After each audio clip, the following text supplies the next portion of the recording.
नमस्कार दोस्तों, मैं आपका अपना एलिस स्टूडेंट उमेश यादव। तो देखिए दोस्तों, हमने पिछले वीडियो में बात की थी हीमोग्लोबिन के प्रकार की। तो आज हम नया टॉपिक स्टार्ट करेंगे, O2 और CO2 के परिवहन की बात करेंगे यानी कि। तो देखिए दोस्तों, हमारा टॉपिक है वो है O2 है CO2 का परिवहन।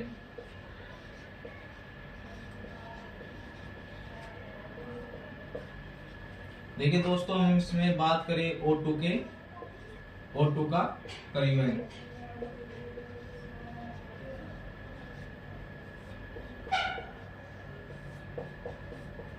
देखिए दोस्तों, जो O2 का परिवहन होता है वह किस प्रकार होता है। जो O2 का परिवहन होता है दोस्तों, यानी वो लंग्स से शरीर के विभिन्न अंगों की ओर होता है।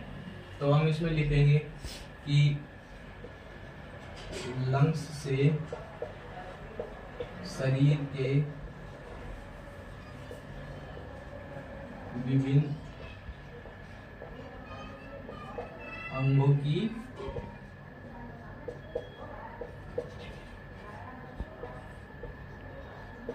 ओर, यानी कि O2 का परिवहन होता है और लंग्स से शरीर के विभिन्न अंगों की ओर होता है। अब हम बात करें दोस्तों, तो ये किस प्रकार से होता है। तो जो O2 का परिवहन होता है उसमें 98.5% O2 का परिवहन होता है दोस्तों, वो होता है हीमोग्लोबिन के साथ जुड़कर।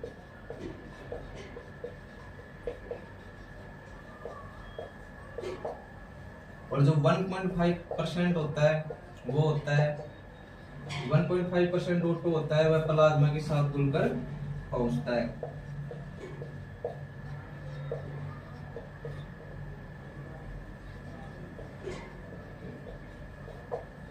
यानी कि O2 का परिवहन होता है, यानी कि जो 98.5% होता है वो तो होता है यानी कि हीमोग्लोबिन के साथ जुड़कर, और जो 1.5% होता है वह प्लाज्मा के साथ घुलकर O2 का परिवहन होता है।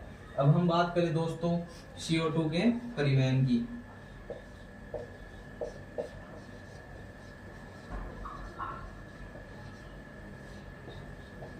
जो CO2 का परिवहन होता है दोस्तों, वो होता है यानी कि शरीर के विभिन्न अंगों से लंग्स की ओर।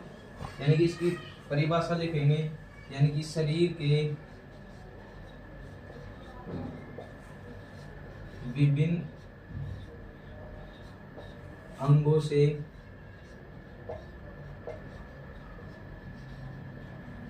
लंग्स की ओर।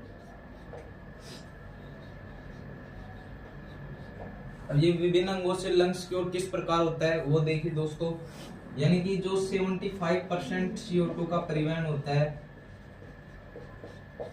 वो होता है यानी कि बाइकार्बोनेट आयन के रूप में। तो देखिए दोस्तों, बाइकार्बोनेट आयन के रूप में। अब बात करें दोस्तों, हम बात करें 23% CO2 के परिवहन की। तो 23% CO2 का परिवहन होता है दोस्तों, वो होता है हीमोग्लोबिन के साथ जुड़कर।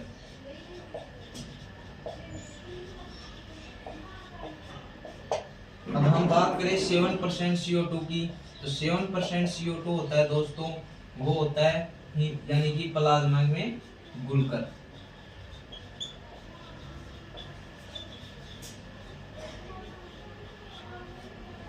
ये तो बात थी दोस्तों O2 और CO2 के परिवहन की। यानी O2 का परिवहन होता है वह लंग से शरीर के विभिन्न अंगों की ओर होता है। अब जो किस प्रकार होता है, यानी कि 98.5% O2 का परिवहन होता है वह हीमोग्लोबिन के साथ जुड़कर होता है, और 1.5% O2 का परिवहन होता है दोस्तों, वो होता है प्लाज्मा में घुलकर। अब हम बात करें CO2 के परिवहन की। तो CO2 का परिवहन होता है दोस्तों, वो होता है शरीर के विभिन्न अंगों से लंग्स की ओर।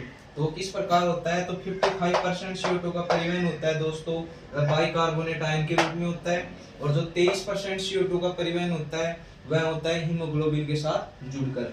अब बात करें 7% CO2 की। तो 7% CO2 होता है दोस्तों, यानी कि वो होता है प्लाज्मा में घुलकर। अब बात करें नेक्स्ट हम यानी कि टर्मिनोलॉजी, कुछ शब्दावली की। दोस्तों अब हम बात करें कुछ टर्मिनोलॉजी या शब्दावली की। शब्दावली पहले नंबर पर बात करेंगे हम पॉलीसाइथीमिया।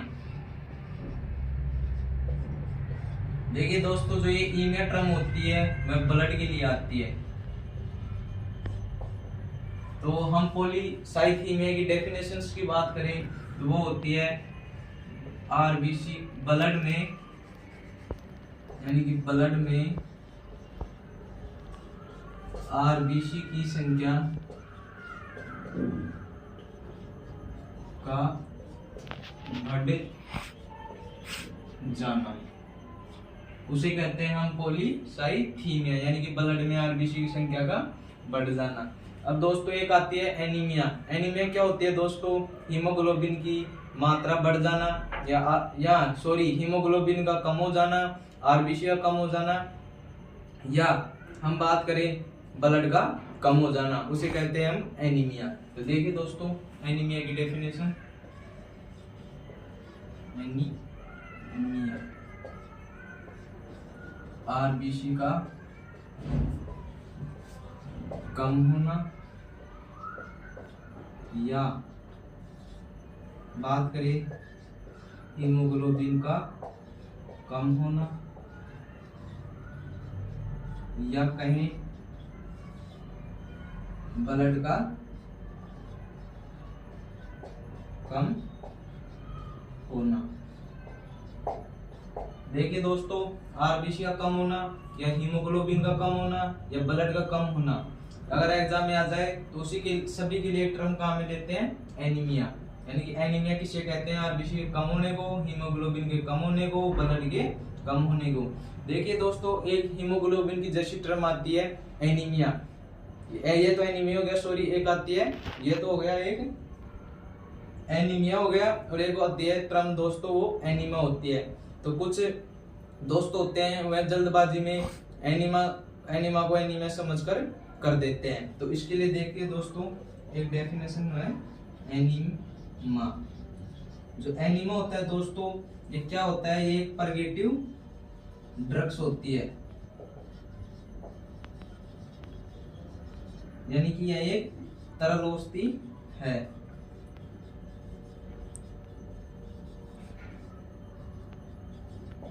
अब देखिए दोस्तों ये कार्य क्या करती है, यानी कि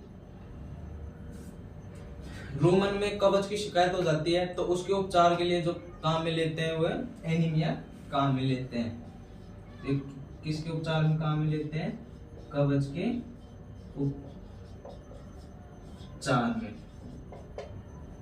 तो ये होगी दोस्तों पॉलीसाइथीमिया, यानी कि ब्लड में आरबीसी की संख्या का बढ़ जाना। एक होती है एनीमिया, यानी कि आरबीसी का कम होना, हीमोग्लोबिन का कम होना या ब्लड का कम होना। एक ऐसी टर्म आती है एनीमा। एनीमा होती है यानी कि परगेटिव ड्रग्स या तरल औषधि होती है जो कब्ज के उपचार में काम में ली जाती है।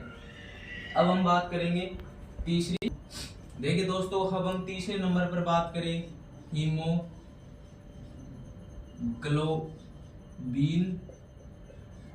यूरिया। तो देखिए दोस्तों, हीमोग्लोबिन यूरिया क्या होता है? यानी कि यूरिन का, यानी कि यूरिन में हीमोग्लोबिन का आना, उसे कहते हैं हीमोग्लोबिन यूरिया।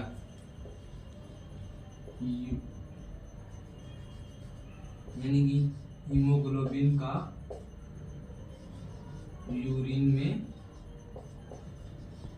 आना, या इसे कहते हैं रेड वाटर।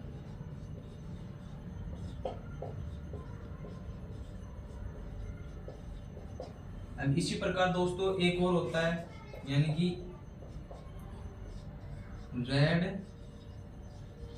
Water fever. ये होता है दोस्तों, ये होता है बवेशियस बीमारी के उपनाम, उसे कहते हैं हम रेड वाटर फीवर। बवेशियस बीमारी का उपनाम।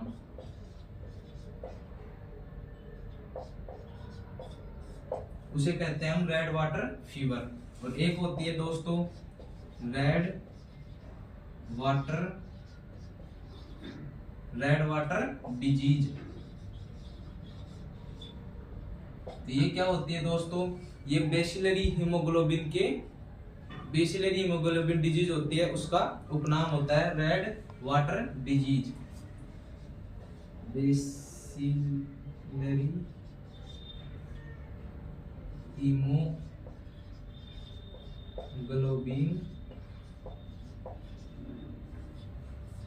यूरिया नहीं, यानी कि बेसिलरी हीमोग्लोबिन डिजीज का उपनाम। एक उसी प्रकार आती है दोस्तों पीपीएच। पीपीएच की फुल फॉर्म की बात करें हम दोस्तों तो वो होती है पोस्ट पार्चुरेंट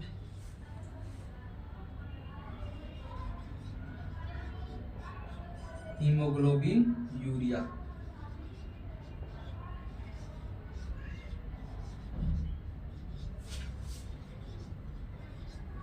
ये तो बात होगी दोस्तों हीमोग्लोबिन यूरिया की, यानी हीमोग्लोबिन का यूरिन में आना, इसे हम कहते हैं रेड वाटर, यानी कि रेड वाटर कहते हैं। अब बात करें हम रेड वाटर फीवर की, तो रेड वाटर फीवर होता है दोस्तों वह बबेसियोसिस बीमारी का उपनाम होता है। अब हम बात करें रेड वाटर डिजीज की, तो ये बेसिलरी हीमोग्लोबिन डिजीज का उपनाम होता है। एक दोस्तों होता है पीपीएच, तो पीपीएच की फुल फॉर्म की बात करें तो वो होती है पोस्ट पार्चुरेंट हीमोग्लोबिन यूरिया।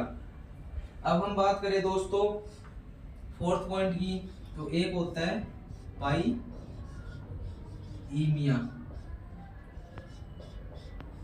तो अभी मैंने दोस्तों आपको बताई थी जो ईमिया वर्ड होती है वह ब्लड के लिए आती है, और जो पाई होती है यह पस के लिए आती है, यानी कि ब्लड में पस का पाया जाना, उसे कहते हैं हम पाइईमिया। और एक होती है दोस्तों पाई यूरिया, यानी कि यूरिन में पस का आना, उसे कहते हैं हम पाई यूरिया। पाइईमिया पाई टर्म होती है दोस्तों वो पस के लिए आती है, जो ईमिया टर्म होती है ब्लड के लिए आती है, यानी कि ब्लड में पस का पाया जाना, उसे कहते हैं हम पाइईमिया। और एक होती है दोस्तों पाई यूरिया, तो वही बात है दोस्तों, पाई होती है जो पस के लिए काम ली जाती है, पाई टर्म होती है जो पस के लिए आती है। तो उसी प्रकार यूरिया होता है यूरिन, यानी कि यूरिन में पस का आना, उसे कहते हैं पाई यूरिया।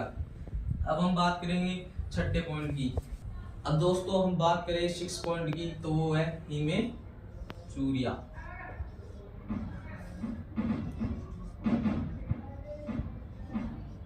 देखिए दोस्तों हीमेचूरिया क्या होता है, तो हीमेचूरिया होता है दोस्तों यानी कि आरबीसी का यूरिन में, आरबीसी का यूरिन में आना। हीमेचूरिया होता है दोस्तों यानी कि आरबीसी का यूरिन में आना, तो उसे कहते हैं हम हीमेचूरिया। अब बात करें 7वें नंबर पर डेफिनेशन की, तो कीटोन ईमिया,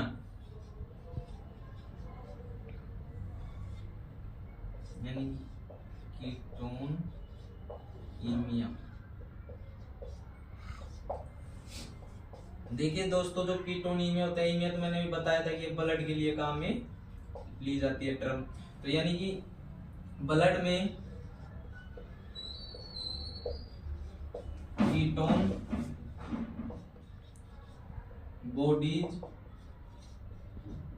का पाया जाना, उसे हम कहते हैं कीटोन ईमिया, यानी कि ब्लड में कीटोन बॉडीज का पाया जाना। अब हम बात करें कीटोन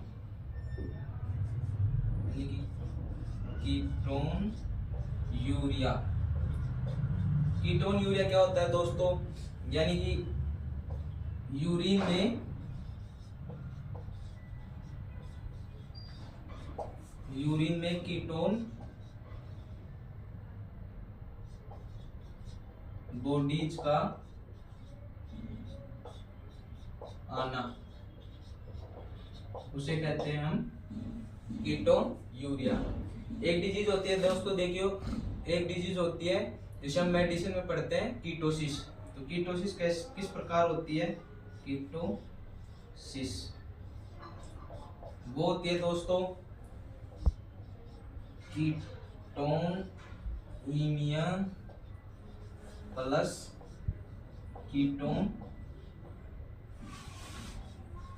यूरिया, इसको मिलाकर हम कहते हैं कीटोसिस।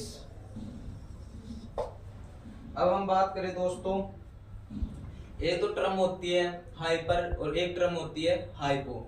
तो देखिए दोस्तों, जो यहाँ पर नोट लगाकर लिख लेना, एक तो होती है हाइपर और एक होती है हाइपो। जो हाइपर टर्म कहाँ में ली जाती है दोस्तों? वो ली जाती है यानी कि सामान्य से अधिक होना, उसके लिए हम टर्म कहाँ में लेते हैं? उसे कहते हैं हाइपर। और एक दोस्तों टर्म कहाँ में लेते हैं हम? हाइपो, यानी कि सामान्य से कम के लिए कहाँ में लिया जाता है, उसे हम कहते हैं हाइपो। तो देखिए दोस्तों, हाइपर होता है यानी कि सामान्य से अधिक, और हम बात करें हाइपो की तो सामान्य से कम। ये तो बात होगी दोस्तों हाइपर और हाइपो की, तो ये नोट लगाकर नोट कर लेना। अब हम बात करें दोस्तों, देखिए दोस्तों, अब हम 10वें नंबर पर डेफिनेशन की बात करें तो वो बात होती है यानी कि बात आती है हाइपर ग्लाइमीमिया।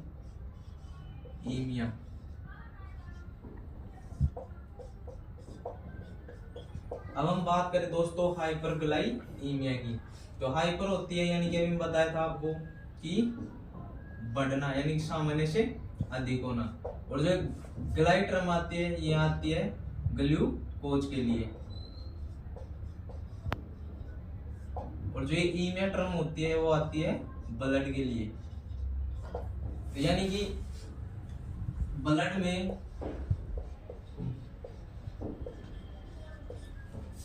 ग्लूकोज का सामान्य से अधिक होना, यानी कि ब्लड में ग्लूकोज का सामान्य से अधिक होना, उसे हम कहते हैं हाइपरग्लाइमीमिया। अब हम बात करें दोस्तों 11वें नंबर पर, तो एक डेफिनेशन और आती है हाइपोग्लाइमीमिया। तो यही टर्म है, देखिए दोस्तों, हाई पे होती है वो कम के लिए काम में आती है, और ग्लाई पे होते हैं वो ग्लूकोज होता है, और ईमिया होती है वो ब्लड के लिए काम में ली जाती है। ये ईमिया टर्म वो ब्लड के लिए आती है। तो देखिए दोस्तों, ब्लड में ग्लूकोज का सामान्य से कम होना, उसे हम कहते हैं हाइपोग्लाइमीमिया कहते हैं। देखिए दोस्तों, ये तो बात हो गई परिभाषा की। अब हम बात करेंगे दोस्तों यानी कि ब्लड का अपकेंद्रण करने के बाद ब्लड प्रोफाइट की। तो देखिए दोस्तों, ये तो डेफिनेशन हो गई जो सामान्यतः यूनिवर्सिटी के दृष्टि से काफी इम्पोर्टेंट है, और ये यूनिवर्सिटी नहीं, आप जो एग्जाम दोगे LSI का यानी कि 2027 से 28 में, तो उसको भी आपको ज्यादा से ज्यादा प्रश्न मेरे पढ़ाइयों में से देखने को मिलेंगे। अब हम बात करेंगे नेक्स्ट। देखिए दोस्तों, अब हम बात करें यानी कि ब्लड का अपकेंद्रण करने के बाद बनने वाली ब्लड प्रोफाइट, यानी कि ब्लड का अपकेंद्रण अपकेंद्रण करने के बाद बनने वाली ब्लड प्रोफाइट, ये हमारा नया टॉपिक है, यानी कि ब्लड का अपकेंद्रण करने के बाद बनने वाली ब्लड प्रोफाइट।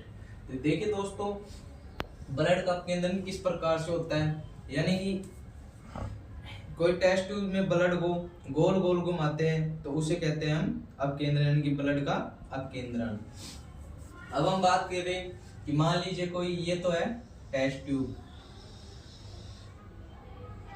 अब इसमें ये होती है आरबीसी, यहां पर पाई जाती है आरबीसी, डब्ल्यूबीसी व प्लेटलेट्स। और जो ऊपर पाया जाता है दोस्तों, ये पाया जाता है प्लाज्मा। देखिए दोस्तों, जो जितना हल्का होगा वो उतना ही ऊपर होगा, जो जितना भारी होगा वो नीचे होगा।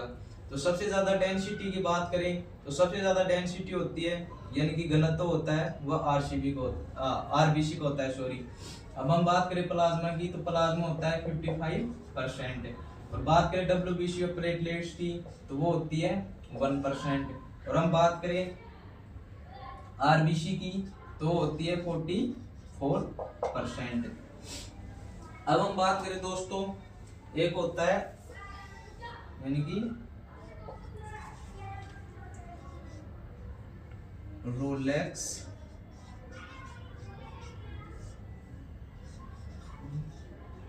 फॉर्मेशन, एक होता है रोलेक्स फॉर्मेशन। अब देखिए दोस्तों, जो रोलेक्स फॉर्मेशन होता है वह क्या होता है, तो देखिए दोस्तों, जो ये आरबीसी है जो वो सिक्के के रूप में एकत्रित हो रही है उसे हम कहते हैं रोलेक्स फॉर्मेशन, यानी कि अपकेंद्रण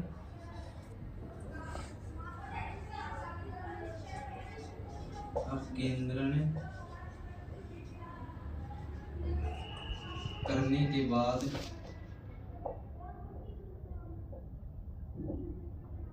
आरबीसी का सिक्कों के रूप में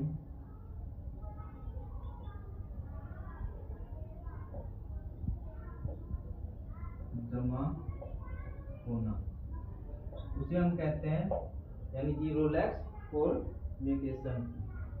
तो देखिए दोस्तों, ये ब्लड के अपकेंद्रण की बात करते हैं तो उससे बनने वाली ब्लड प्रोफाइट, ये होते हैं दोस्तों टेस्ट ट्यूब, उसमें होती है सिक्के के रूप में जो एकत्रित होती है उसे हम कहते हैं रोलेक्स फॉर्मेशन। एक होता है यानी कि जिसकी डेंसिटी सबसे ज्यादा होगी वह उतनी नीचे, यानी कि डेंसिटी जिसकी ज्यादा होगी वह नीचे रहेगी और जिसकी कम रहेगी वो ऊपर रहेगी, जो जितना भारी होगा वह नीचे रहेगा और जो जितना हल्का होगा वह ऊपर रहेगा। तो सबसे ऊपर बात करें तो सबसे ऊपर होता है यानी कि प्लाज्मा, और सबसे नीचे होता है वो होता है आरबीसी। देखिए दोस्तों, ये हो गई रोलेक्स फॉर्मेशन की बात, और ये बातें नोट कर लेना। अब हम बात करेंगे दोस्तों यानी कि ESR यानी कि ESR की, तो ये देखिए दोस्तों, अब हम बात करेंगे। देखिए दोस्तों, वो तो बात हो गई थी यानी कि ब्लड का अपकेंद्रण करने के बाद बनने वाली ब्लड प्रोफाइल की। अब हम बात करेंगे दोस्तों, एक होती है ESR होती है दोस्तों, इसकी फुल फॉर्म होती है यानी कि इथ्रोसाइट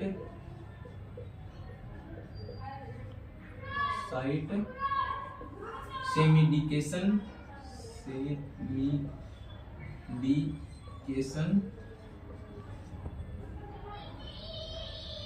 रेट, यानी कि धर। इसकी फुल फॉर्म होती है दोस्तों, वो होती है इथ्रोसाइट सेमिडिकेशन, यानी कि इथ्रोसाइट सेमिडिकेशन रेट, दर नहीं रेट। अब हम बात करें दोस्तों इसके डेफिनेशंस की, तो ईएसआर की डेफिनेशन होती है दोस्तों, वो होती है आरबीसी के नीचे बैठने की दर, उसे कहते हैं हम ईएसआर, यानी कि आरबीसी के नीचे बैठने की दर, उसको हम कहते हैं ईएसआर। अब दोस्तों हम बात करें ईएसआर की यूनिट की,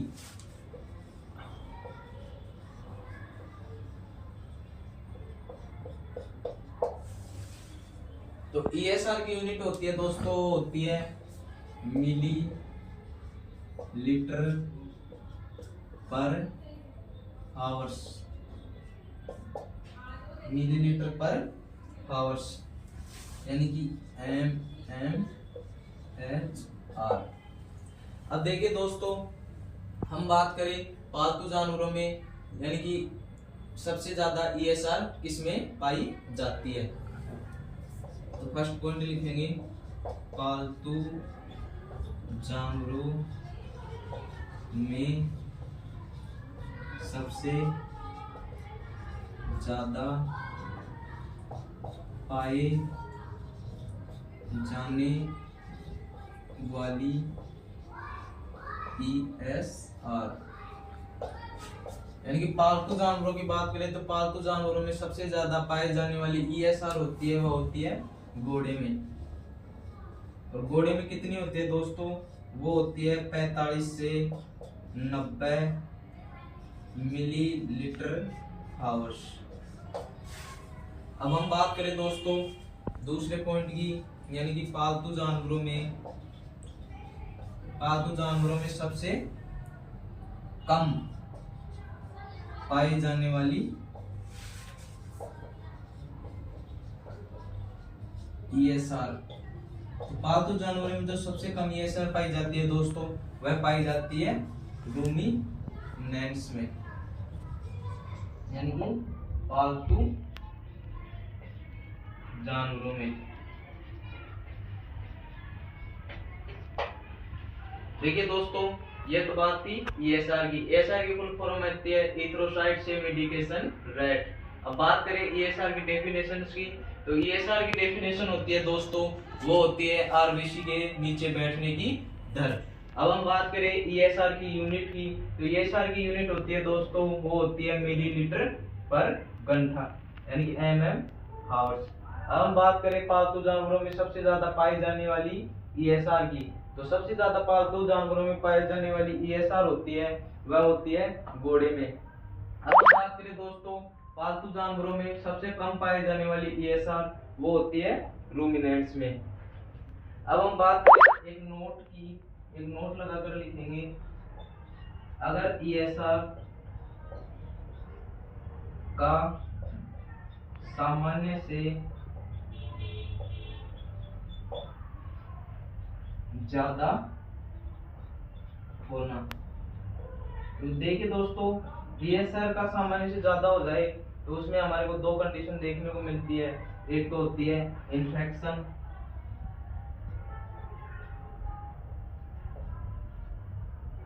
और एक हमारे को देखने को मिलती है इन्फ्लामेशन।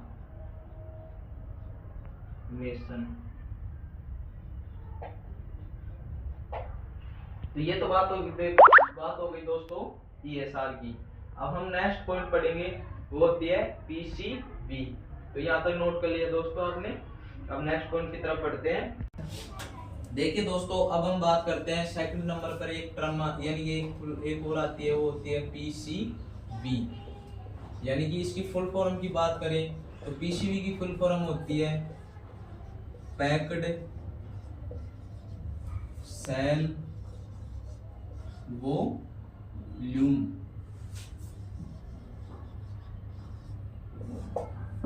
ये होती है दोस्तों, यानी कि पीसीवी की full form packed cell volume. अब हम पीसीवी की डेफिनेशंस की बात करें, यानी कि परिभाषा की बात करें, तो देखिए दोस्तों, अब हम देखें पीसीवी की डेफिनेशन की, तो पीसीवी की डेफिनेशन होती है, यानी कि ब्लड में ब्लड में टोटल वॉल्यूम में आरबीसी का प्रतिशत।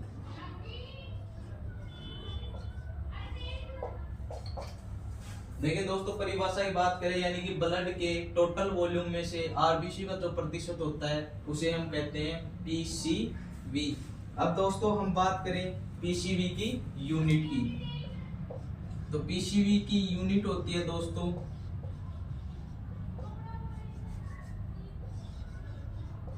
जो पीसीवी की यूनिट होती है वह होती है प्रतिशत। अब हम बात करें दोस्तों यानी कि पीसीवी की वैल्यू की, पीसीवी की वैल्यू। देखिए दोस्तों, जो पीसीवी की वैल्यू होती है वह होती है हीमोग्लोबिन की 3 गुना। पीसीवी की वैल्यू होती है हीमोग्लोबिन की 3 गुना। जैसे हम एग्जांपल की बात करें यानी कि सामान्यतः मनुष्य में हीमोग्लोबिन की मात्रा, तो जैसे एग्जांपल के तौर पर बात करें तो 10 ग्राम होती है, वो 100 ml पर होती है। तो अब हम बात करें पीसीवी की, तो इसमें पीसीवी कितनी होगी। तो देखिए दोस्तों, अब हम बात करें पीसीवी की यानी कि इसमें से पीसीवी कितनी होगी। क्योंकि देखिए दोस्तों, जो हीमोग्लोबिन की मात्रा है वह 100 ml पर 10 ग्राम है, तो इसको लिखेंगे यानी कि पीसीवी की अभी बताया था मैं आपको, यानी कि हीमोग्लोबिन की 3 गुना होती है।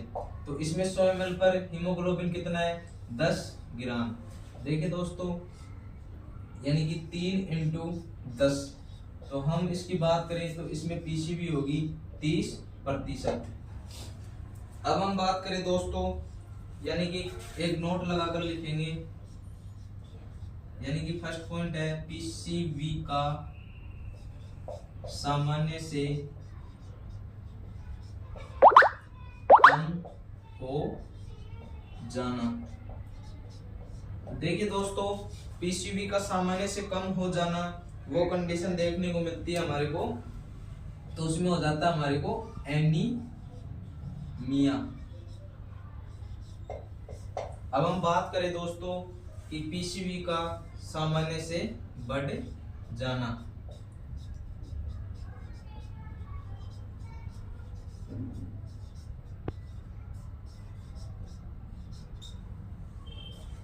तो वो देखने को मिलता है हमारे को दोस्तों पॉलीसाइथीमिया।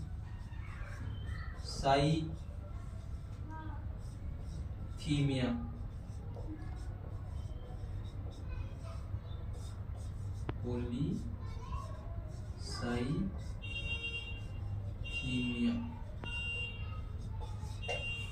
तो ये बात हो गई दोस्तों पीसीवी की। तो पीसीवी की फुल फॉर्म होती है पैक्ड सेल वॉल्यूम। अब इसकी डेफिनेशंस की बात करें तो ब्लड के टोटल वॉल्यूम में आरबीसी का प्रतिशत होता है, उसे हम पीसीवी कहते हैं। अब हम देखें दोस्तों पीसीवी की यूनिट की बात करें तो पीसीवी की यूनिट होती है वह होती है प्रतिशत में। अब हम बात करें दोस्तों पीसीवी की वैल्यू की, तो पीसीवी की वैल्यू होती है दोस्तों वो हीमोग्लोबिन की 3 गुना होती है। अब हम बात करें एक एग्जांपल की, मान लीजिए मनुष्य में हीमोग्लोबिन की मात्रा वो 100 ml पर 10 ग्राम है, तो हम इसकी पीसीवी की वैल्यू बात करेंगे। तो अभी मैं बताया था कि पीसीवी की वैल्यू होती है हीमोग्लोबिन की 3 गुना होती है। तो यहाँ पर हीमोग्लोबिन कितना है 10 ग्राम, तो यानी कि 10 × 3, तो यानी कि 30% पीसीवी होगी। अब देखिए दोस्तों, अगर पीसीवी सामान्य से कम हो जाए तो उसे एक कंडीशन होती है जिसे हम कहते हैं एनीमिया। अगर सामान्य से अधिक हो जाए पीसीवी तो हमारे को कंडीशन देखने को मिलती है, उसे कहते हैं हम पॉलीसाइथीमिया। देखिए दोस्तों, अब हम कल बात करेंगे यानी कि ब्लड प्लाज्मा के संगठन की। इसी के साथ बने रहिए हमारे YouTube चैनल पर। धन्यवाद।